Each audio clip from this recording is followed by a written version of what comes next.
حضرت مولانا محمد مرسلین صاحب دامت برکاتہم العالیہ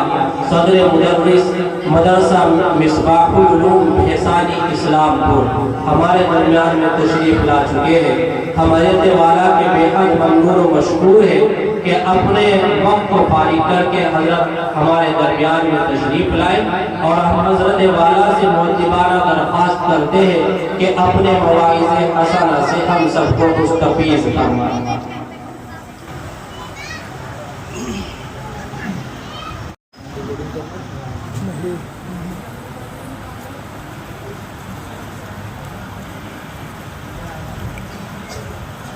نحمده ونصلي على رسوله الكريم أما بعد أعوذ بالله من الشيطان الرجيم بسم الله الرحمن الرحيم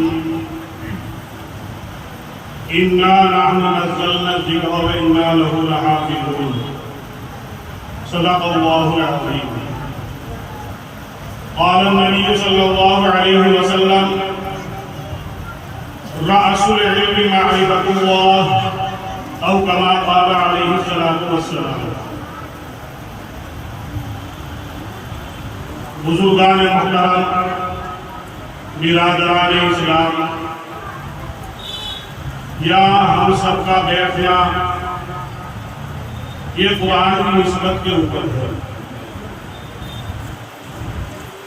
اور قرآن وہ عظیم کتاب ہے کہ جس کی حفاظت کی ذمہ داری اللہ رب العزت نے لے رکھی ہے۔ تو میرے محترم دوستوں اور بزرگوں، اس وقت قرآن ہم مسلمانوں سے کیا چاہ رہا ہے، کس طرح ہم اپنی زندگی گزاریں، کس طرح دنیا کے اندر آج جو ہم ذلت و رسوائی میں جا پڑے ہیں، کس طرح ہم کو عزت ملے، اس بات کو سمجھ کر پھر اپنی زندگیوں کو قرآن کے مطابق ڈھالنا یہ ہماری ذمہ داری ہے۔ کیونکہ کچھ گھڑی اور کچھ اوقات ایسے ہوتے ہیں کہ اگر ان وقتوں کے اندر دعا کی جاتی ہے، اللہ رب العزت سے مانگا جاتا ہے، تو اللہ رب العزت ضرور اس کو عطا فرماتے ہیں۔ اور ان میں سے آج یہ ایک گھڑی اور ایک وقت ہے، کیونکہ مجلس جو قائم کی گئی ہے وہ قرآن جو بچے کا مکمل ہوا اس کی نسبت پر قائم ہوئی، اور جس مجلس کے اندر قرآن کریم مکمل ہوتا ہے اس کے بعد میں اگر دعا کی جاتی ہے تو اللہ رب العزت اس دعا کو قبول فرماتے ہیں۔ تو میرے محترم دوستوں اور بزرگوں، اس وقت کلام اللہ کی ایک آیت اور نبی کریم صلی اللہ علیہ وسلم کی ایک حدیث میرے آج حضرات کے سامنے پڑھی، اسی کے متعلق میں چند باتیں آپ حضرات کے سامنے کرنے جا رہا ہوں۔ اللہ سے دعا کیجیے کہ اللہ تعالیٰ ہم سب کو قرآن کی باتیں سن کر اس کے اوپر عمل کرنے کی توفیق عطا فرمائے۔ آج صبح سے آپ قرآن اور حدیث کی باتیں علماء کی شکل میں، بچوں کی شکل میں سن رہے ہیں۔ آج جاننے کی کمی نہیں، آج ماننے کی کمی ہے۔ مسجدوں کے اندر بھی امام دو وقت آپ کو کتابیں سنا رہا ہے، جماعتیں آ رہی ہیں، جلسے جلوس ہو رہے ہیں، اس لیے تاکہ آج جو ایک نسبت اور ایک تعلق مسلمان کا اللہ کے رسول سے کمزور ہو گیا ہے وہ پختہ ہو جائے۔ لیکن اگر سروے کیا جاتا ہے، ادھر ادھر دیکھا جاتا ہے، تو آج دین کی باتیں سن کر جو ہمارا عمل کا ایک پہیہ آگے کو بڑھنا تھا وہ پیچھے کوئی ہٹتا ہوا نظر آتا ہے۔ اور پھر ہم شکایت کرتے ہیں کہ آج ہم دعا بھی مانگ رہے ہیں، آج ہم نمازیں بھی پڑھ رہے ہیں، آج ہم صدقہ خیرات بھی کر رہے ہیں، اور پھر بھی اللہ کی رحمت ہمارے اوپر نہیں آتی، اللہ کی شفقتیں ہمارے اوپر نہیں آتی۔ میرے محترم دوستوں اور بزرگوں،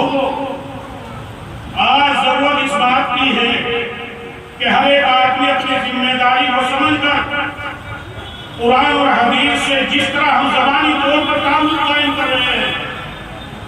ہمارا عمل بھی قرآن اور حدیث کے مطابق ہونا چاہیے۔ جب تک ہمارا عمل قرآن اور حدیث کے مطابق نہیں ہوگا، اس وقت تک ہم کو کامیابی نہیں مل سکتی۔ اللہ رب العزت نے قرآن کریم کے اندر ارشاد فرمایا، وَمَنْ أَعْرَضَ عَنْ ذِكْرِي فَإِنَّ لَهُ مَعِيشَةً ضَنْكًا۔ اللہ رب العزت ارشاد فرما رہے ہیں کہ جو قوم میرے ذکر سے اعراض کرتی ہے،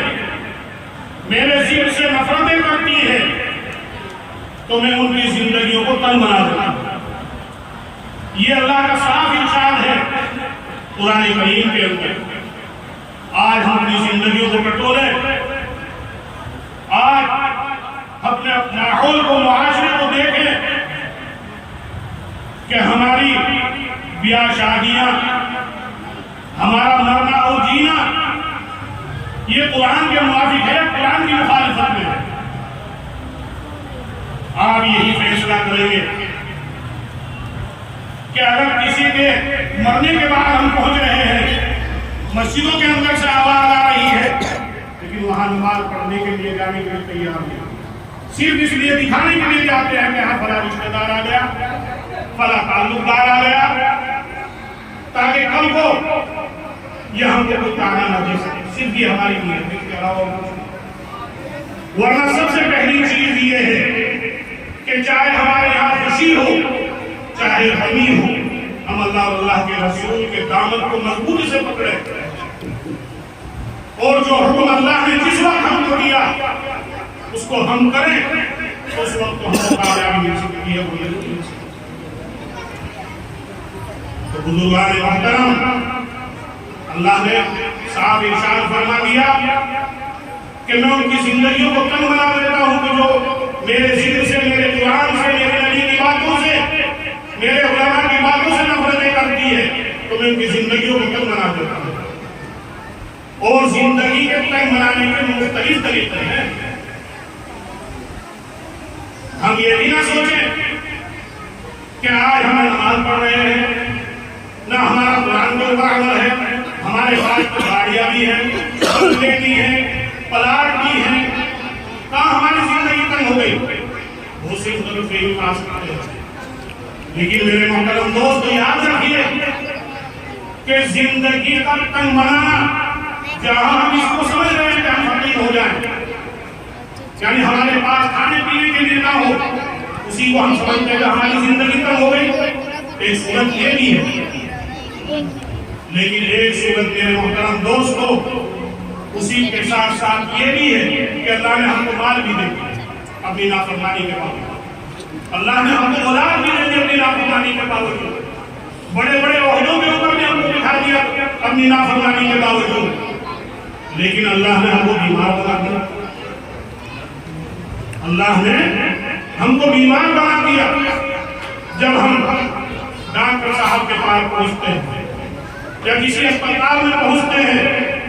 علاج کرانے کے لیے، تو وہ ڈاکٹر لکھ دیتے ہیں کہ فلاں چیز تم نہیں استعمال کر سکتے، فلاں چیز نہیں کھا سکتے، لکھتے ہیں لکھتے پرہیز کے طور پر۔ تو میرے محترم دوستوں اور بزرگوں دیکھیے کہ مال بھی موجود، ساری نعمتیں اس کے پاس رکھی ہوئی ہیں، لیکن ان کو استعمال نہیں کر سکتا، تو یہ بھی زندگی تنگ ہے نہیں۔ اس کے علاوہ مال دے دیا، اولاد دے دی، لیکن کہیں نہ ہم مقدمات میں پھنس گئے۔ ہر وقت ذہن کے اندر ٹینشن رہتا ہے کہ کس طرح اس مقدمے سے ہمیں خلاصی ملے، چھٹکارا ملے۔ زندگی تنگ ہے نہیں ہے، مختلف صورتیں ہیں، اولاد دینی، اولاد نافرمان، اولاد نافرمان۔ باپ جس طرح کہتا ہے بیٹا باپ ماننے کے لیے تیار نہیں ہے۔ وہ باپ کہ جس نے اپنی محنت مزدوری کر کے، جس نے اپنے خون پسینے کی کمائی سے اس کو پڑھایا لکھایا اور اس کے ہر عیش و آرام کی چیزیں اس نے تیار کی، لیکن جب وہ باپ کہتا ہے اسے کسی کام کے لیے تو بات ماننے کے لیے تیار نہیں۔ آج ہمارے ماحول میں معاشرے میں باتیں پائی جا رہی نہیں پائی جا رہی، تو زندگی تک مال بھی موجود، اولاد بھی موجود، سب چیزیں موجود، لیکن ایک دوسرے کی بات ماننے کے لیے تیار نہیں۔ تو جو اللہ نے فرمایا وَمَنْ أَعْرَضَ عَنْ ذِكْرِي فَإِنَّ لَهُ مَعِيشَةً ضَنْكًا، کہ جو قوم میرے ذکر سے اعراض کرتی ہے، میرے قرآن سے اعراض کرتی ہے، میں ان کی زندگیوں کو تنگ بنا دیتا ہوں، تو وہ آج ہمارے اوپر صادق آ رہے ہیں۔ تو میرے صدی سے آپ حضرات سے یہی درخواست ہے کہ آج اس دور کے اندر جتنے ہم علماء سے اپنی دین کی باتوں سے دور ہوتے ہوئے جا رہے ہیں، اتنی ہی دنیا کی مصیبتوں کے اندر، پریشانیوں کے اندر ہم پھنستے ہوئے جا رہے ہیں۔ ورنہ اللہ رب العزت نے قرآن کریم کے اندر ارشاد فرما دیا اِنَّا نَحْنُ نَزَّلْنَا الذِّكْرَ وَإِنَّا لَهُ لَحَافِظُونَ، کہ ہم نے اس قرآن کو نازل فرمایا اور ہم اس کی حفاظت کرنے والے ہیں۔ اس سے پہلے انبیاء کرام علیہ السلام کے اوپر اللہ رب العزت نے کتابیں نازل فرمائی۔ حضرت موسیٰ علیہ السلام کے اوپر توریت کو نازل فرمایا، حضرت عیسیٰ علیہ السلام کے اوپر انجیل کو نازل فرمایا، لیکن ان کو نازل فرما کر اتار کر اس کی حفاظت کی ذمہ داری اللہ نے نہیں دی، بلکہ اسی قوم کے اوپر ان کو سونپ دی گئی، جس قوم کی ہدایت کے لیے، جس قوم کی رہنمائی کے لیے اس کتاب کو اتار دھرنے کی ذمہ داری رکھی۔ اس لیے اگر آج آپ اس قرآن کو، اس توریت کو، اس انجیل کو کہ جو انبیاء کرام علیہ السلام کے اوپر نازل ہوئی، آج ہم بہت دیکھنے جائیں دنیا کے اندر نہیں مل سکتے۔ یہ قرآن کا معجزہ ہے کہ نبی کریم صلی اللہ علیہ وسلم کے اوپر اللہ نے قرآن کو نازل فرما کر اس کی حفاظت کی ذمہ داری دی۔ آج سے 1400 سال پہلے جیسے موجود تھا آج اسی طرح موجود ہے۔ ان چھوٹے چھوٹے بچوں کے سینوں کے اندر اللہ نے اس قرآن کو محفوظ کر دیا کہ جو ابھی اپنے کپڑوں کو صاف بھی رکھنا نہیں جانتے، وہ اپنے بدن کو بھی صاف بھی رکھنا نہیں جانتے، لیکن یہ قرآن کا معجزہ ہے کہ ان کے سینوں کے اندر اللہ نے اس قرآن کو محفوظ فرما دیا،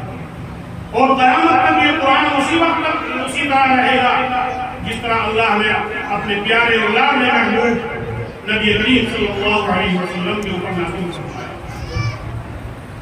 کسی کتاب کا کوئی حافظ آپ کو دنیا کے اندر نہیں ملتی، لیکن یہ قرآن ایک ایسی کتاب ہے کہ قیامت تک چھوٹے چھوٹے بچوں سے اللہ رب العزت اس قرآن کی حفاظت کراتے رہے۔ جب اللہ نے قرآن کی حفاظت کا وعدہ فرمایا تو جو قرآن سے جڑ جائے گا، جس کا تعلق قرآن سے ہو جائے گا، جس کا عمل قرآن کے اوپر ہو جائے گا، تو اس کی حفاظت کی ذمہ داری بھی اللہ کے ذمہ ہے۔ اس کو ایک مثال سے سمجھیے۔ مثال کے طور پر آپ کے پاس کوئی قیمتی چیز ہے، یہ اگر باتیں سنو کوئی دھکو نہ کر لو، تو میں اگر باتیں نہیں سننی تو سننے والا کو اپنی طرف سے کوئی ہوگا اوپر سے ہی باتیں کرتے ہیں، جیسے توجہ ہو گیا آپ اللہ کی باتیں آپ سامنے۔ اگر کسی کو کوئی ضرورت بھی ہے کہ یہاں سے اٹھ کے باہر جانے کی ضرورت کو پورا کرو، تو میرے محترم دوستوں اور بزرگوں، مثال کے طور پر آپ کے پاس ایک قیمتی چیز ہے،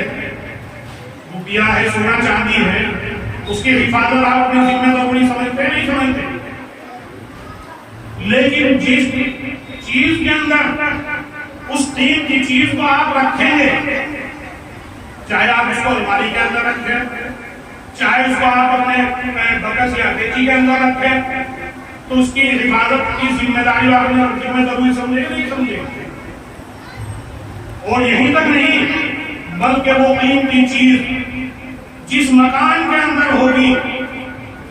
اگر ہم کہیں جا رہے ہیں تو اس کی اچھی طرح حفاظت کر کے وہاں سے جائیں گے. اصل تو حفاظت کس کی ہے؟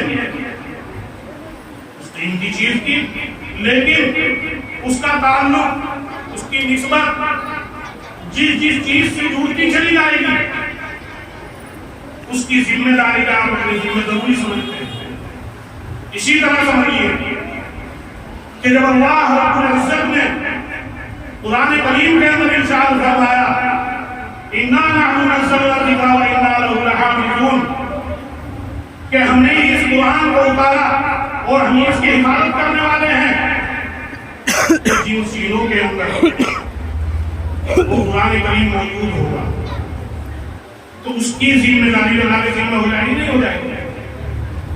اصل تو قرآن کی حفاظت، لیکن جہاں وہ رکھا جائے گا اس کی بھی حفاظت.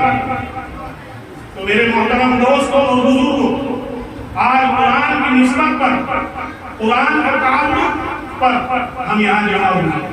تو ہمارے لیے ضروری ہے کہ جن چیزوں کا قرآن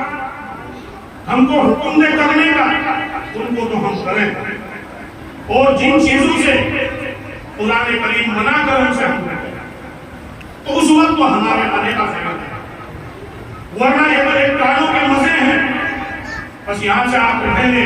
اور یہی تفسیریں کریں گے کہ فلاں عالم آئے تھے، ان کی بہت اچھی تقریر تھی، فلاں عالم آئے تھے ان کے ایسی تقریر تھی، بس یہی تفسیریں ہوں گے. اصل ہمارا بیٹھنا اس لیے ہونا چاہیے کہ جو عالم قرآن اور حدیث کی شکل میں ہم کو بتلا رہا ہے اس کے مطابق ہم اپنی زندگی کو ڈالنے کی کوشش کریں، اس وقت تو ہمارے لیے کامیابی ہے. اور اگر یہ ہماری نیت نہیں ہے تو پھر اس بیٹھنے کے اوپر بھی ہم کو ثواب نہیں. تو محترم دوستوں اور بزرگوں، آج اس دور کے اندر ہر ایک گھر والے کی ذمہ داری ہے، ہر ایک بڑے کی ذمہ داری ہے کہ اپنے معاشرے کو،